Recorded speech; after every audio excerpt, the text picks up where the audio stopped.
네, 그럼 자유한국당은 분위기 어떤지 알아보겠습니다. 출구조사 결과가 나온 뒤 침통한 분위기가 이어지고 있다고 합니다. 네, 여기에 국회의원 재보궐선거에서도 참패했다는 전망까지 이어지자 당혹스러워하는 기색이 역력합니다. 전패가 예상되는 바른미래당 역시 할 말을 잃은 표정입니다. 자유한국당 당사로 가보겠습니다. 조태용 기자. 네, 자유한국당 당사입니다. 네, 지금 분위기 어떻습니까? 네, 지금은 홍준표 대표를 포함한 자유한국당 지도부 대부분 당사를 떠난 상태입니다. 오늘 출구조사 결과가 나오기 전 한 5분 전쯤에 홍 대표를 비롯한 지도부가 이곳 상황실을 찾아서 개표 방송을 지켜봤는데요. 하지만 참패가 전망된다는 결과가 나오자 당혹감을 감추지 못하는 모습을 보였습니다. 지금까지 여론조사가 표심을 반영하지 못한다고 여러 차례 주장해왔던 홍준표 대표는 나중에 이야기하겠다는 말만 남긴 채 10분 만에 자리를 떠났는데요. 자신의 SNS에는 모든 책임은 자신이 진다는 뜻의 영문 글을 올렸고요. 조금 전에 다시 한번 글을 올렸는데 참패의 책임은 모두 자신에게 있다면서도 아직 믿기지 않는 부분이 있다며 개표가 완료되면 내일 오후에 거취를 밝히겠다 이런 내용을 밝히기도 했습니다. 내일 오후 2시로 예정돼 있는 최고위원회의에서 거취를 내놓겠다 이런 뜻으로 풀이됩니다. 김성태 원내대표는 참담하고 암담하다며 보수 혁신과 변화에 대한 기대에 부응하지 못한 결과인 만큼 오늘의 결과를 겸허하게 수용하겠다고 입장을 밝혔습니다.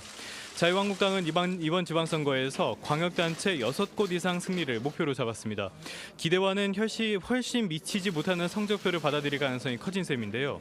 이 출구조사대로 결과가 나온다면 홍준표 대표는 자신이 공언해왔던 대로 대표직에서 물러날 수밖에 없을 것으로 보입니다. 또 앞으로 수면 아래로 내려앉았던 당내 개파 갈등이 다시 불거질 것으로 보이는데요. 전당대회에서 누가 당권을 쥐느냐를 두고 상당 기간 내홍이 불가피할 전망입니다. 네, 이번에는 다른 야당 분위기도 살펴보죠. 바른미래당 역시 실망스러운 성적표를 받아들었는데 지금 분위기 어떻습니까? 네, 바른미래당 손학규 상임선거대책위원장 그리고 박주선, 유승민 두 공동대표 당사에서 이 출구조사 결과를 지켜봤는데요. 광역단체장은 물론이고 국회의원 재보궐선거에서도 단 한 석도 이기지 못할 것이라는 전망이 나오자 실망스러운 표정을 감추지 못했습니다. 유승민 공동대표는 별다른 이야기를 하지 않고 10분 만에 자리를 떠났고요. 박주선 공동대표는 중도 실용에 가치를 내건 바른미래당의 가능성이 완전히 소멸한 건 아니라며 앞으로의 방향을 생각해보겠다는 말을 남겼습니다. 이번 선거에서 바른미래당은 사실상 안철수 후보가 나선 서울시장 선거에 당력을 집중하는 모습을 보여왔습니다. 하지만 출구조사에서는 안 후보가 자유한국당 김문수 후보에도 뒤지는 3위에 그치는 것으로 나왔는데요. 그대로 결과가 이어진다면 안 후보는 지난 대선에 이어서 다시 한번 3위로 패배를 하면서 정치적인 치명타를 피할 수 없게 될 것으로 보입니다. 또 당 입장에서도 유력 대선 주자를 한 명 잃게 되는 셈인데요. 안 후보 1시간쯤 전에 바른미래당 당사를 찾았습니다. 이 자리에서 안 후보는 시민의 선택을 존중하고 겸허하게 받아들인다면서 사실상 패배를 인정했습니다. 이어 이 시대에 자신에게 주어진 소임이 무엇인지 깊게 고민하겠다고 덧붙였습니다. 이제 바른미래당에서는 안철수 후보와 유승민 공동대표를 중심으로 하는 국민의당 출신과 바른정당 출신의 갈등이 다시 시작될 가능성이 있다는 전망도 제기됩니다.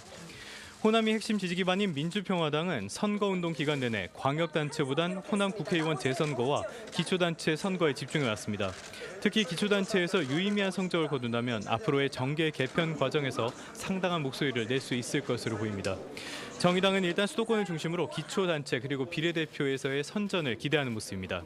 지금까지 자유한국당 당사에서 YTN 조태현입니다.